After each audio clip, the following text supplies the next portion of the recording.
Welcome to a podcast named Tim. Review of episode 1 of season 2 for The Mandalorian. It's chapter 9 of the series entitled The Marshal. Obviously, spoilers are going to be ahead, but just to get right into it, loved it. Excellent. Disney Plus series worth watching, worth getting the service. Jon Favreau wrote and directed the episode.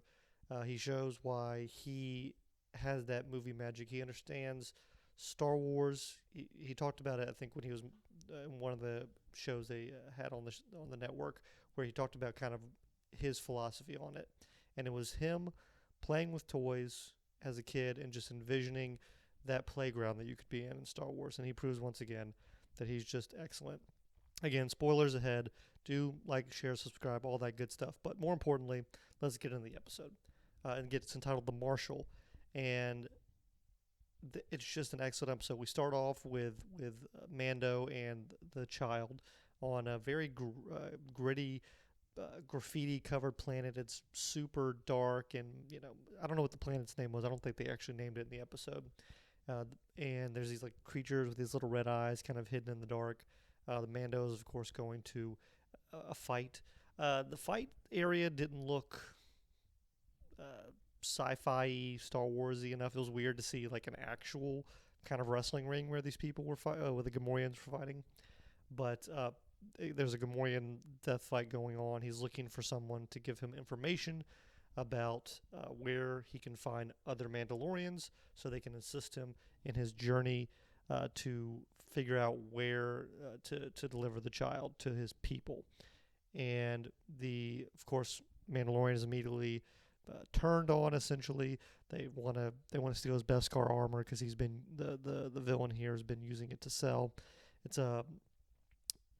immediately turn the tables on him. Of course, great fight sequence as always. He busts out the little wrist rockets. I forgot what those were called, but busted those out, and we get that great shot. What was really cool was most of the shots, I think, from the trailer that they've been showing us were used in this episode. So I think roughly moving forward, most things are going to be completely new to us.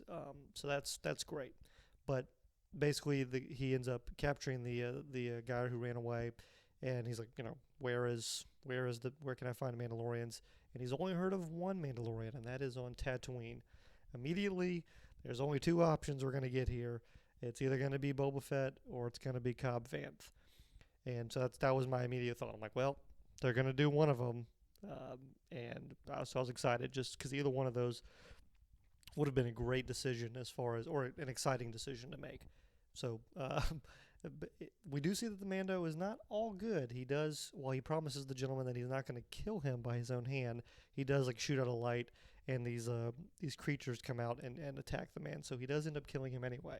So just interesting character decision. And I will say, throughout the episode, you do see that Baby Yoda is definitely watching the Mandalorian's actions. If you remember from season 1, he did a little force choke after kind of witnessing Din Djarin being very aggressive and violent. And so I think that's definitely going to play into future episodes. But we're back on the way to Tatooine. R5 is there, which is great. If you read Certain Point of View, or From a Certain Point of View, that came out last year, I think it was last year, the one where they covered A New Hope, we find out that he made a sacrifice when he blew up in episode 4. And so it's great to see R5 back. That was super cool. I didn't know that. I don't think he was in season 1, but he's there, so that was awesome. We get some good kind of well done version of the prequel humor with some of those little droids, but again, not overdoing it. Jon Favreau knows when to use just a little bit of humor. And he is off. He sees a map. I can't remember the woman's name, but there's the woman who helped take care of the baby in season 1. And she's showing him kind of where I think it's called Freetown in the books, which were the Aftermath books, where a certain gentleman we'll get to in a second was shown, but it's Mos Pirogus. I'm not very good with names. It's not. It's where we're going to go to find out where this Mandalorian is. And he gets there, the Mandalorian. It's very, small town in the middle of nowhere. They're really leaning in to the Western motif here in in this episode even more than usual, I really enjoyed it. He gets there, he goes into the bar because when you show up to a western town, you immediately go to the saloon to find out information, and of course the marshal shows up, and we immediately are introduced to Cobb Vanth, who is wearing some of Boba Fett's armor. And of course, the fascinating thing about this, and the great thing about it, that I got super excited about. I don't really care about Cobb Vanth as a character. He's just a nobody in some respects. He was in a couple of chapters, couple of interludes in the Aftermath trilogy. But what's most important about this is that a very minor character in a book has now been inserted into this show, which to me opens up the floodgates for the potential for any character you've ever heard of not being on this show, being on another property, making crossovers from comics to books to TV to movies. This opens up the floodgates in some respects, and just an excellent character for Din to compare himself to, because he is wearing armor and he is doing honorable service in protecting this town, but he's not a Mandalorian. And so there's that dynamic there. It's actually funny when Din sees him take off his helmet because they're going to sit down and have a drink. He like freezes up and he's kind of like, he didn't say it, but you could see you could read his body language to see he was thinking like, you took off your helmet. What are you doing? Don't take off your helmet. You don't do that. And of course, he immediately is saying, I need to get that armor back from you because you're not a Mandalorian. They make a deal basically after a crate dragon shows up and attacks the town. That basically Cobb Vanth says, I will give you the armor back, but you have to help me get rid of this monster that's been wreaking havoc on our town. And again, crate dragon showing up. Awesome. We're digging into our toy box here from all the Star Wars things that you would want when you go to like a Tatooine themed episode. I don't remember a lot about the crate dragons from Legends, other than obviously the one that appeared in A New Hope. But it kind of had like a Tremors vibe to it. It was coming out of the sand and just gulping things up. And so it was great, really cool looking.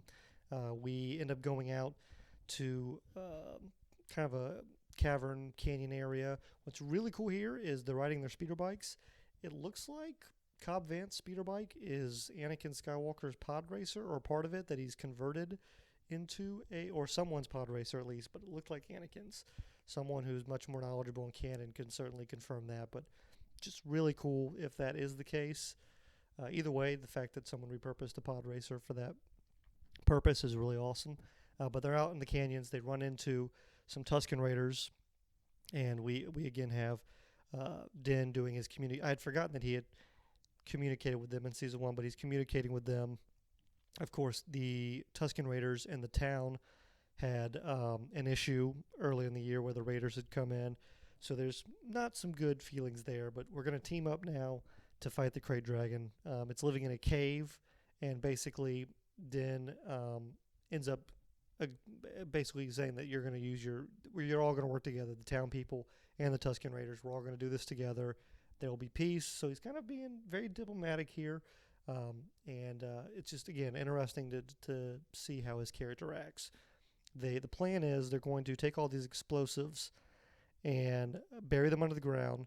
Basically, the stomach is the only weak part of the dragon. So you got to bring it out and then explode the explosives on his stomach area.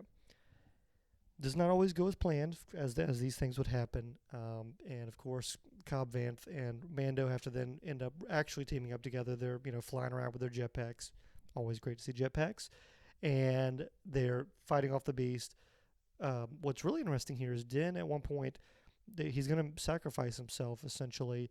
He hits Cobb Vanth's jetpack to shoot him off, and it kind of looks like the Boba Fett sputtering effect when he went off.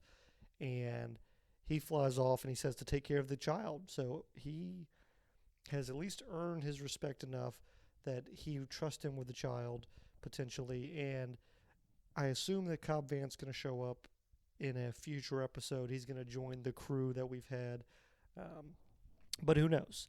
But anyway, he flies off. The Krayt Dragon, of course, eats Mando, and there's a bantha that has a bunch of these explosives on him, eats it, and you know where this is going. He blows it up from the inside, because that's what that's what good movie making's all about: blowing giant monsters up from the inside. So that happens, and then Cobb Vanth gives him the armor. So Din Djarin is now in possession of Boba Fett's armor. I should mention we did get a backstory for Cobb Vanth that did explain how he came into possession of it. Basically the town he was in got taken over by some kind of mining guild. He ends up running away, rescued by some Jawas. He ends up having a bunch of some kind of credits or valuable resources with him, and trades it in for the armor. And it's basically beat for beat, if I remember correctly, what they did in the Aftermath trilogy as well. So again, really cool to see books coming to the live screen, and would love to see other things that they could potentially do now. But what the big thing here is, at the end of the episode, Din's finished his mission of the week. He's flying off, which I don't mind the episodic feel of it. That's fine. Just give me good episodes. Give me good 40 to 50 minutes of Mando, and I'm happy. But he's riding off into the sunset for the day, and we see a gentleman in a robe looking out in the two suns and watching him go off, and turns around, and who would you know? It's Tamira Morrison, a.k.a. Boba Fett, which is fantastic. So we got both Cobb Vanth and Boba Fett in the same episode, or it could be another clone, I guess, but it's Boba Fett. Let's be honest with ourselves here. I am fascinated to see where they're going to go with this. I hope that they don't rush. I hope that we still kind of let this linger a little bit. I'd be just the fascination between these two. Is Boba Fett tracking the baby? Is he tracking his armor? Does he care? Is he tracking Cobb Vanth for stealing his armor? He kind of had a very somber look on his face. I don't know if that's just how he always looks because, Mandalorian armor, but just curious to see where his headspace is, and what he thinks of Din Djarin, and how these two characters, who for us as the Star Wars audience, kind of symbolize the Mandalorian